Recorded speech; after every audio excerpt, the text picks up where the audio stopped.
What is that? Nananakit ka na lang eh. Yo, what's up guys? YouTube po yung kapala muli si Kuya King nyo. At tayo na naman ay nagbabalik sa panibagong Ayot Review. Huwag na natin patagalin. At ang i-review natin ngayon ay ang favorite ng taong bayan, si Mr. Long. What?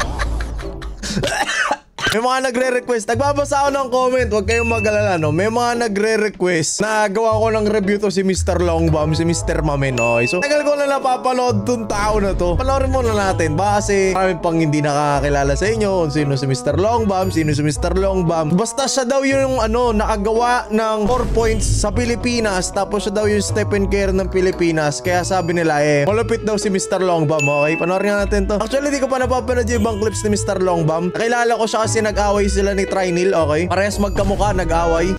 What? Tara. Harms 70 kilalanin.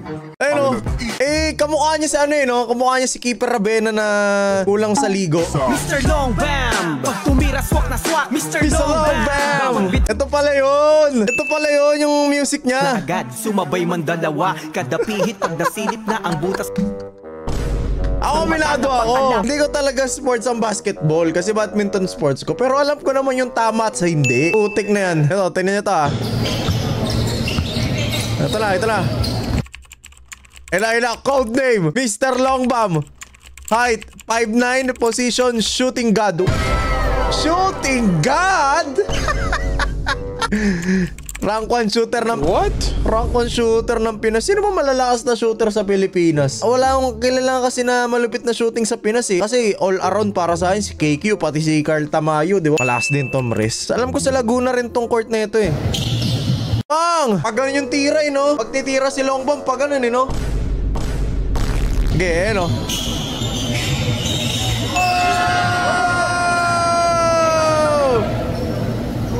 Panis kayo sa akin, mamen! Tumira swak na swak, Mr. Longbam! Tumitira pa usok, Mr. Longbam! Okay, nire-review lang natin si Mr. Longbam kung bakit ba siya hot topic ngayon. So, eto, nakapin naman dito yung mga videos niya. No? Back to Papawis Gaming ulit, mamen. May copyright ba yung kata mo, Mr. Longbam? Tutok-tokan kita eh. Tingnan niyo yung shooting form ni Longbam dito, no? Alam mo yung shooting form ni What? Shooting form ni Bimby. Oh, talagang dalawang kamay siya na shoot. Okay. Pero kasi kung titignan nyo, may muscle din si Longbam no? Kahit matabahin dyan niya, no? Buo yung muscle niya. Kasi syempre, marunong ako tumingin ng mga muscle, diba? Kasi nag-gym na rin tayo. May kurba yung kamay niya, no? So, ibig sabihin, nag-workout din to. Kahit papaano. Wala lang siguro diet.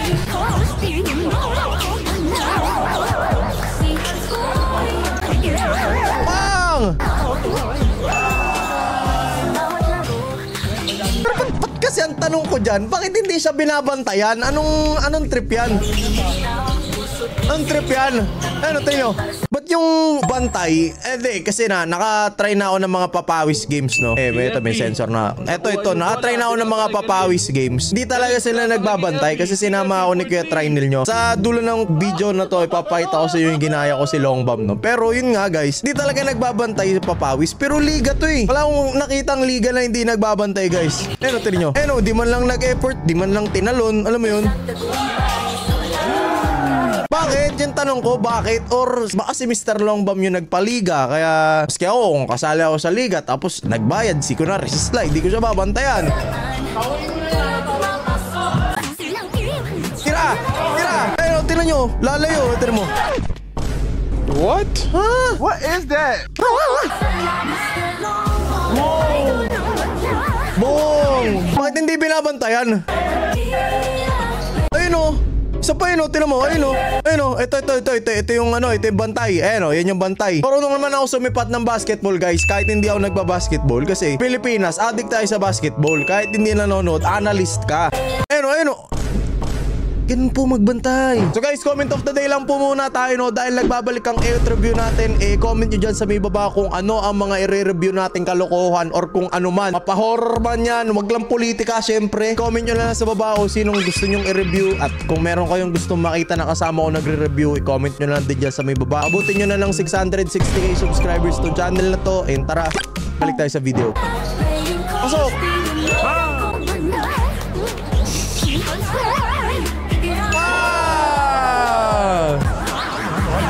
pa ba? Meron pa ba? Meron pa ba? Meron pa ba? Meron pa ba? Hey!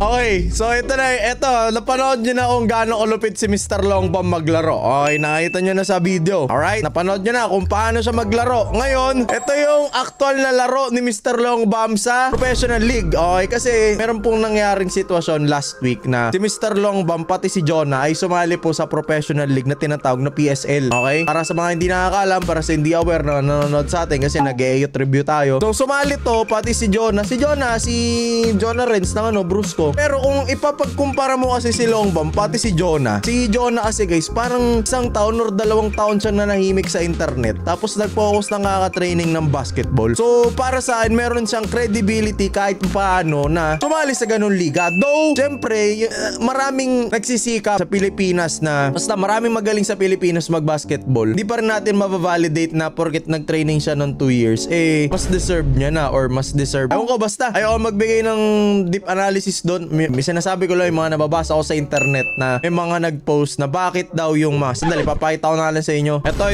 yung sinasabi ko sa inyo guys. Ayun, no? Libo-libo ang mga nangangarap pero iba ang nalagay sa roster spot. Isipin mo, dugo, pawis at talento ang dala mo pero main chick lang nasasalo sa spot mo. Okay? So yun yung sabi ko sa inyo guys. Ito kasi alam niyo yung mga simula bata pa lang nag-e-ensayo na or nag-training na para maging professional paglaki. Tapos bibiglang mga influencer na sasalpak sa professional league. So para na invalidate yung pinag-trainingan netong mga to. Pero merong pero doon. Okay, hindi ko sinasabing mali yung ginawa ni mali yung ginawa ni Longbomb. Pero yung ginawa kasi ni Jonah guys, nag-ensayo siya ng 2 taon mahigit siguro sa mga nagtuturo talaga ng basketball. Kunwari si Coach Mabs, alam ko nag-ensayo din siya doon. Tapos sila, basta hindi ko alam kung sino yung mga pinag-ensayuhan niya na coach. So kahit pa paano, meron percentage na nagdusa siya sa mga training. Siyempre, di pa rin naman natin makukumpara yung ginawa na ito mga bata sa kaliwa laban sa ginawa ni Jonah na ngayon lang niya ginawa, no? Pero at least yung tao nag-ensayo. Kaya binabash ngayon itong si Longbomb lang. Kaya parati sa mga post, di ba? Si Mr. Longbomb yung napapaginitan, si Mr. Longbomb yung pinagtitripan kasi bigla na nga lang siya lalabas doon on the spot. Tapos nagsisigaw, mamen. Yun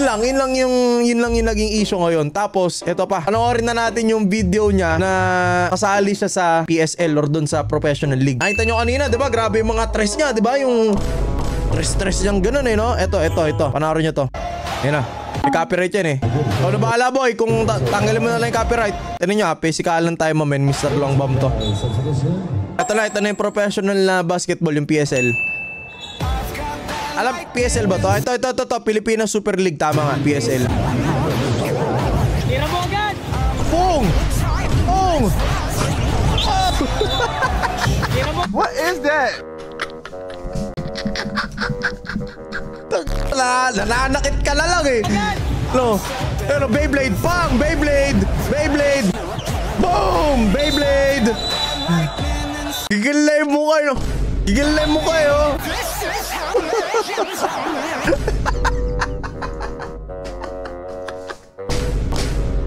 Ewan nila ako, Bob. Gigilay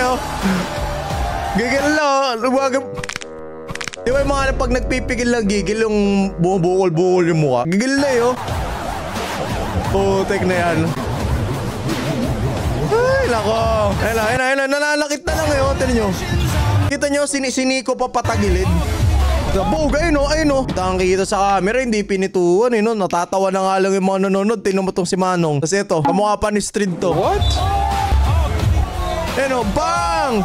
Nananakit na lang Ito niya, boom!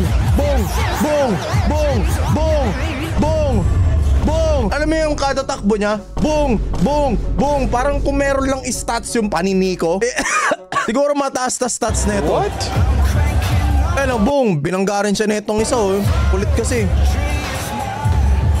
Wala. Walang ano dyan. Dehado siya dyan pare,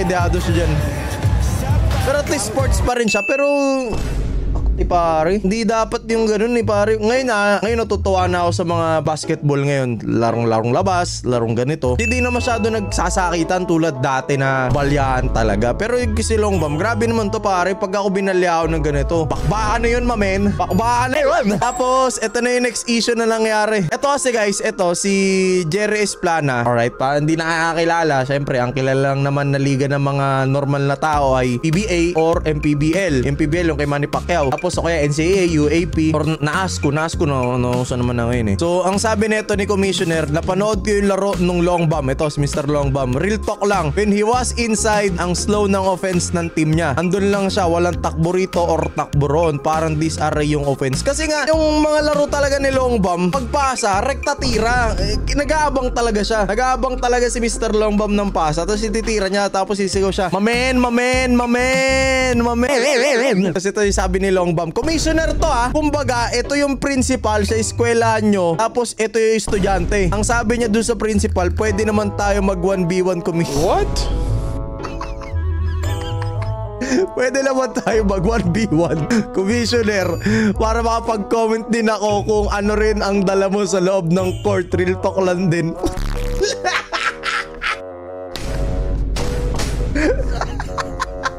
Guys, commissioner yan. Ang ibig sabihin ng commissioner, research natin, what is a commissioner in a basketball? Commissioner is the leader of basketball league and is responsible for many aspects of league operation. Scheduling, siya lahat talaga, para nga siyang presidente or para siyang basta presidente. Kung may presidente ng Pilipinas, ito yung presidente ng PSL o yung liga na yun. Tapos tin-rush talk mo, Mr. Longbam, search nga natin Jerry Esplana. Okay, ito si Jerry Esplana. Tingnan nyo naman. Jerry Esplana, basahin natin. Former Filipino basketball player and coach. His name Mr. Cool or The Plan. Naglaro siya sa PBA, nanalo pa ng Rookie of the Year. Di man lang tinignan ni Mr. Longbam yung credentials ng commissioner niya bago niya trash talkin. Sinabihan bigla na pwede naman tayo mag 1v1 commissioner para mapag-comment din ako kung ano rin ang dala mo sa loob ng court reel. Tapos, ganito yung nangyari. Okay, ganito yung nangyari. Suspended.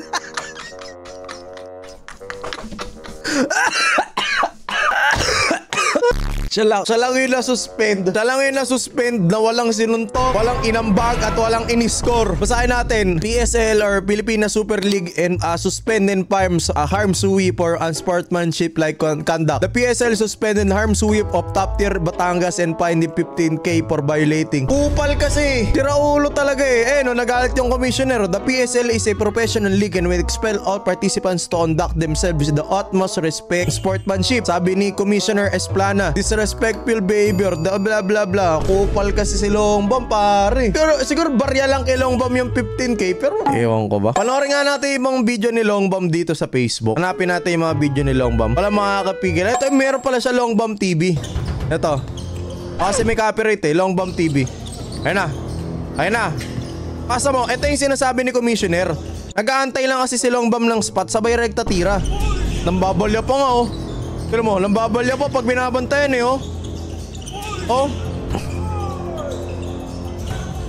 Plus ng tama no? Uy, nambabalya pa. What? Ano yun? Ayun Uy! Longbam, pwede tayo maglaban. Pupunta ako sa court mo, kumawid tayo dun sa kabila, pagampasan tayo ng raketa. Ay, may badminton court dun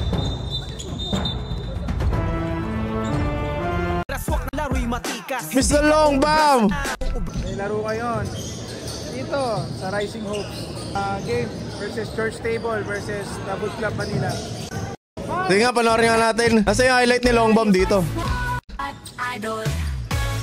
Pasa Longbam, tira. What?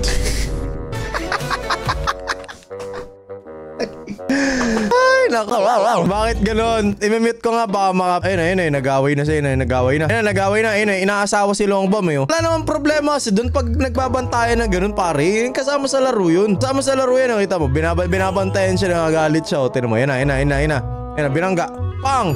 Beyblade. Baliwag din eh, no? Siyempre kahit sa... Eto kasi may kumakalat na rumors na yung mga kalaro daw niya at kalaban niya, binibigyan niya ng pera pagtapos ng laro. Kahit binabayaran mo yung pre, mapipikon yan kung mahal yan basketball. Diba? Ayun, nagalit eh, oh. Nagbati na rin. Okay na, siyempre, binayaran ni Long Bomb. Siguro, ata, ewan, depende. Pang!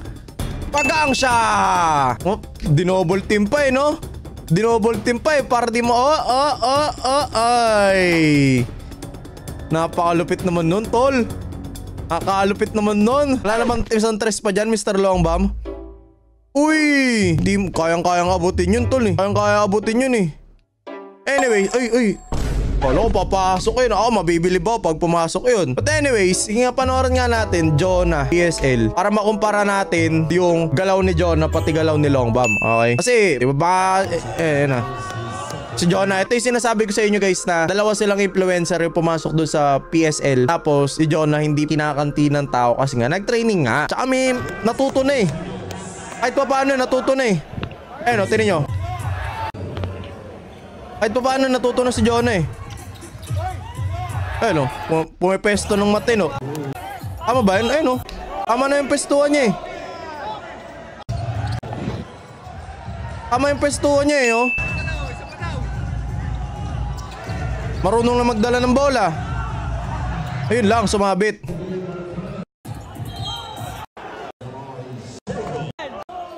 Yun lang ba? Pero may nagsabi pa, mas katanggap-tanggap pa na maging pro player to si Jonah kasi nasa puso niya talaga basketball. At may galaw naman talaga to kaysa dun sa isa. Yun nga. Sinasabi ko na matino naman to si Jonah kasi kaysa naman kay Longbam na lakas ng tama na nambabangga pa eh, no? Diba? Kahit pa paano maano naman eh. Nasa puso niya eh.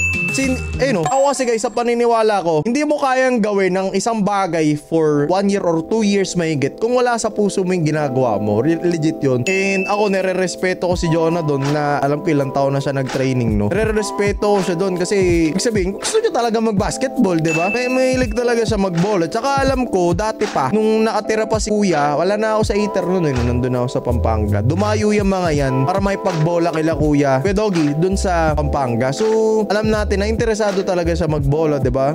Siguro interesado din naman si Longbam, pero di pare-pare. Siguro kung ako nakasali sa ganito tas kulang ako sa skills, di ko na lang tatrash talkin yung commissioner eh. Pero overall, syempre at the end of the day gusto kong i-congrats yung PSL kasi nagbubunga na yung liga nila. Bakit? Kasi mas nakikilala yung liga nila ngayon dahil sa kalokohan na ito mga to. Mas uminga yung PSL, mas nakilala yung liga nila. Parati nyo tatandaan ito, natutunan ko to sa professor ko dahil college ako ngayon. Alam nyo naman, marketing ako. Any kind of publicity is still publicity. Whenever it's a good publicity or bad publicity, publicity is still publicity. So kahit bad publicity yung inaambag neto ni Longbam, pag tinignan ng ibang tao on the other hand of the perspective, kasi natapik na rin to ng professor ko eh. On the other hand, yung publicity na binibigay niya is publicity ng PSL. And nakaka-apekto ba yun sa image ng PSL? Well, medyo, pero at least sumisikat yung PSL sa Pilipinas at kabilang na sila, 'di ba? Parang alam lang naman ng tao, 'di ba? PBL. Ngayon kilala na yung PSL, 'di ba? At least merong chance on the marketing side tong pinapaliwanag ko At least ngayon nakita na ng tao na may PSL yung ibang brands like for example Gatorade. Nari lang naman Gatorade sponsoran yung PSL. Eh di mas magbo-boom pa yung liga nila kasi meron silang nakuha ang publicity. Bad publicity nga lang. Pero on the retrospect, on the other hand, nakilala yung PSL kasi ginawa na itong mga to.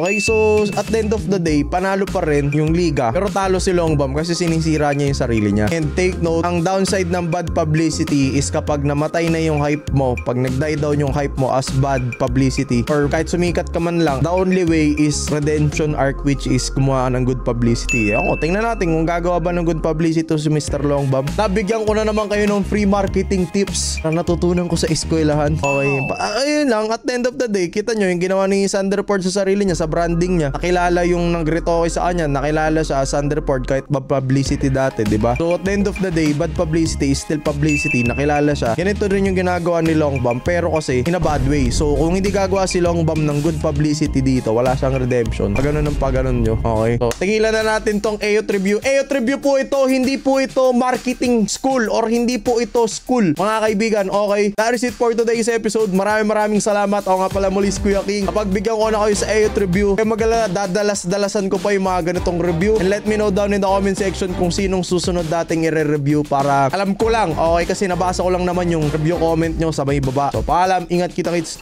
Peace, bye-bye. Bagong Longbam.